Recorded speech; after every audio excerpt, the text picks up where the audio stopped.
बड़की की कीमत, बड़की माने सरजू जी, बड़की की कीमत एक अन्नी दुअन्नी, बड़की की कीमत एक अन्नी दुअन्नी, बड़की की कीमत एक अन्नी दुअन्नी, बड़की की कीमत एक अन्नी दुअन्नी। विश्वास हो रहा है कि नहीं? सरकार, आप सरजू जी के किनारे स्नान करने जाते हैं तो घाट पर बैठे हुए पंडा को क्या देते हैं? हाँ, अरे चलो भाई, महंगाई हो गई है इसलिए बढ़ा देते हैं। बड़ी सरजू की कीमत 54-58, कीमत 54-58, लेकिन शांति का मोल बेशुमार जी सखी मिथिला, लेकिन शांति का मोल बेशुमार जी सखी मिथिला, सखी मिथिला शहर गुलजार जी सखी मिथिला, सखी मिथिला शहर गुलजार जी सखी मिथिला। शांति का मोल बेशुमार है, सब नहीं चुका सकते हैं, इसलिए राजा न पाए कोई प्रजा न पाए, राजा न पाए कोई प्रजा न पाए, बल्कि ले गए बाबा जी उड़ार जी सखी मिथिला, ले गए बाबा जी उधार जी सखी मिथिला। मिथिला नगर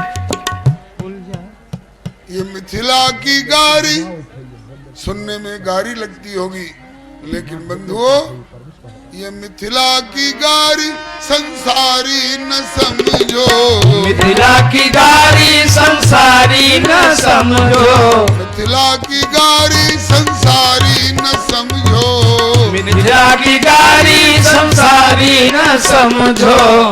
तराजू पर तौल के देखिएगा, ये मिथिला की गारी संसारी न समझो, बल्कि ये गारी है वेदों का सार जी सखी मिथिला, ये गारी है वेदों का सार जी सखी मिथिला, सखी मिथिला शहर गुलजार जी सखी मिथिला, सखी मिथिला शहर गुलजार जी सखी मिथिला। शांत लोग बंधुओं, ये गारी वेदों का सार है, कैसे?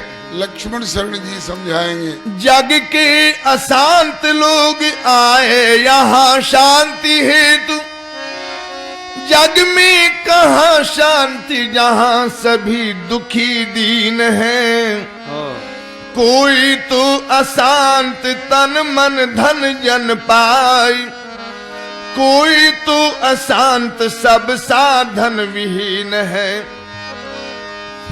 कान दे के सुनो मन लाए कछु गुनो, दिन दिन दुख दूनो जो प्रपंच माही लीन है, और कहूँ नाही शांति राम पद माही, राम शांति की प्रदाता शांति राम की महीन है।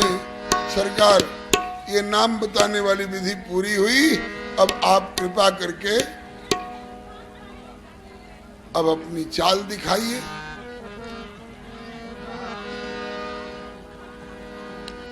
जय जय बलिहारी।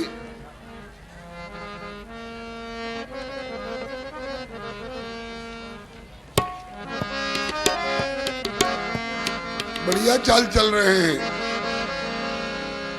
करी आरती अर्घ तीन दीन्हा, करी आरती अर्घ तीन दीन्हा, राम गमन मंडप कीन्हा, राम गवन मंडप तब कीन्हा, मंद चलत बिहसत अंगनाई, मंद चलत बिहसत अंगनाई, सखी एक जुगती बनाई। कहती सखिया की जुवती बनाई।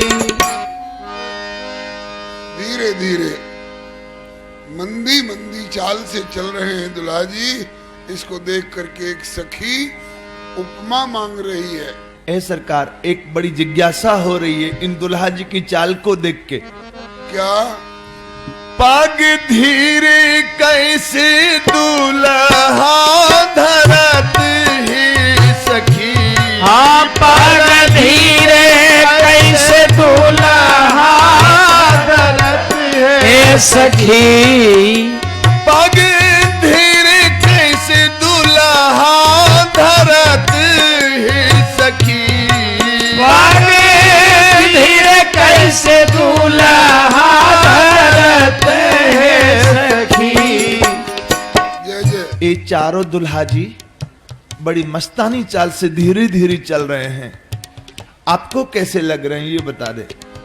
पग धीरे कैसे दुल्हा धरत है सखी, यही आपका प्रश्न है ना जी।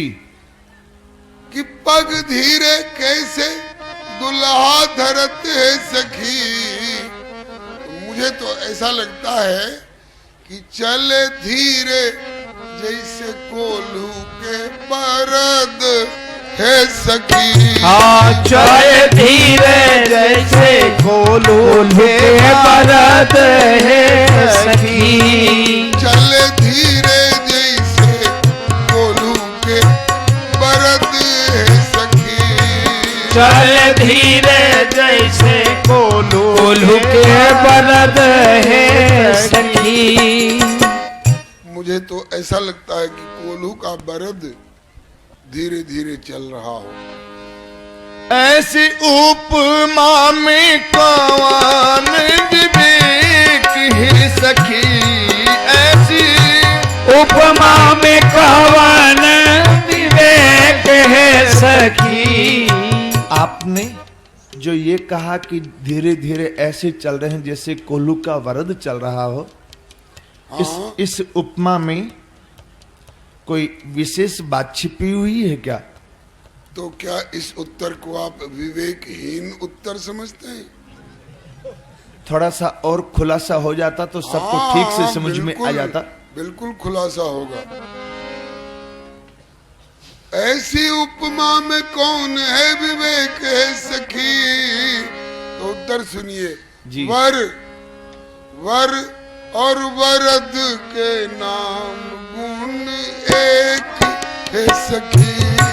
बार वरद के नाम गुण एक है सखी। इन वर तो इनको कहा जाता है कि नहीं? जी, वर तो कहा जाता कहा दुल्हा जाता को। है ना। तो उस वर नाम में से मैंने कोई अक्षर घटाया तो नहीं है? नहीं घटाया। एक अक्षर बढ़ाया ही तो है, उसमें द जोड़ दिया है। बर द। तो इसमें आपको संदेह क्यों हो रहा है? वरद वरद जो आपने कहा, हाँ, वरद। वरद तो वृषभ को कहते हैं। ठीक, एक शब्द के कई अर्थ होते हैं। अगर आप कहते हैं कि वरद मने वृषभ बैल, तो भी कोई गड़बड़ नहीं। और वरद शब्द का दूसरा अर्थ है अहे वरद वही जो वरदानी है सखी। आहे वरद वही जो वरदानी है सखी। ईमानदारी से बताइए, बादल को जलद कहा जाता है कि नहीं? कहा जाता है। क्यों कहा जाता है? जल देते हैं इसलिए। जलम ददाति इति जलदा। जलम ददाति इति जलदा। इसी तरह से भक्तों को वरम ददाति इति वरदा। वरदा। तो ये वरद साबित हुए कि नहीं? एक अर्थ में तो साबित हो गए। अरे और सुनिए, आपने कहा कि वरद वृषभ, तो ठीक है, वरद वही जो देई वर, और वरद वृषभ को नाम, तो भी गड़बड़ नहीं। क्यों कि वृषभ धर्म को रूप है और धर्म रूप श्री राम। राम जय हो बलिहार। बात जची? जी। आहे वरद वही जो वरदानी सखी। आपकी ये बात समझ में आई? आ गई ना? पर इन्हें कोल्हू के वरद क्यों प्रमाणी है सखी। इन्हें कोल्हू के वरद क्यों प्रमाणी है सखी। वरद तक की बात तो जच गई। वरद तक की बात तो जच गई। अच्छा, अब खटकने वाली बात, कोल्हू के वरद आपने कोल्हू के कहा। वरद। अच्छा तो सुनिए, कोल्हू, कोल्हू चक्र समान जग, कोल्हू चक्र समान जग, ये 184 फेर, और इसके प्रेरक राम रहे सदा विमुख जीव को फेर। पेरे कोल्हू के बरद सरसों घानी है सखी। हाँ पहले कोल्हू के बरद सरसों घानी है सखी। कोल्हू का बरद सरसों की घानी पेड़ता है ना? जी पेड़ता है। और दुल्हा जी भी पेड़ते हैं कि नहीं? ये क्या पेड़ते हैं सरकार? पेरे कोल्हू के बरद सरसों घानी है सखी, और 84 लाख जोनी के विधानी है सखी।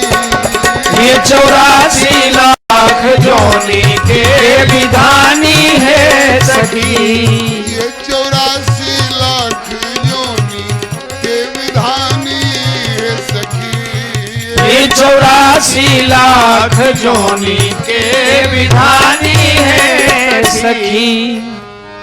ए सरकार, स्वयं कहते हैं जी कि तान हम दुष्ट क्रूरान संसारेषु नराधमान क्षिपाम्यजस्रमेव अशुभान आसुरीष्वेव योनिषु। और ईश्वर सर्वभूतानां हृद्देशेर्जुन तिष्ठति भ्रामयन् सर्वभूतानि यंत्रारूढ़ानि। तो कोल्हू तो 84 लाख का फिर वो तैलिक यंत्र साबित हो ही गया। अब देखो, आहा, जब तक चाल की उपमा समझ में आई, हाँ तब तक इनकी चाल ही बदल गई। हाँ बदल तो गई। अब एक और जिज्ञासा हो गई। कौन सी? डेग लंबी अब चाल कैसे लागे सखी। डेग लंबी अब चाल कैसी लागे है सखी। क्या कहा? अब इनकी चलने की स्पीड बड़ी तेज होती जा रही है। अच्छा, तो ये जल्दी जल्दी चलते हैं, तब आपको कैसे लगते हैं? अच्छा तो सुनिए, डेग लंबी अब चाल कैसी लागे है सखी। तो हमको लगता है कि छूटी बंधन से औज जैसे भागे है सखी। छूटी बंधन से आज जैसे भागे है सखी। छूटी बंधन से औज जैसे भागे है सखी। हाँ छूटी बंधन से आज जैसे भागे है सखी। आपने इनकी चाल को देख करके अज की उपमा दी। आज की उपमा दी? हाँ। आज तो बकरा के लोग सब कहे सखी। आज बकरा के लोग सब कहे हैं सखी। आपने जो कहा अज की तरह इनकी चाल लग रही है। हाँ। अज तो लोक भाषा में बकराक से कहा जाता है। ठीक, एक शब्द के कई अर्थ होते हैं। बताऊं? जी बता दीजिए। अज बकरा, अज स्वयंभू, अज दशरथ के तात, और जन्म रहित हैं आपहू याते आपहू अज कहलाते। आहा। ए दुल्हा बाबू,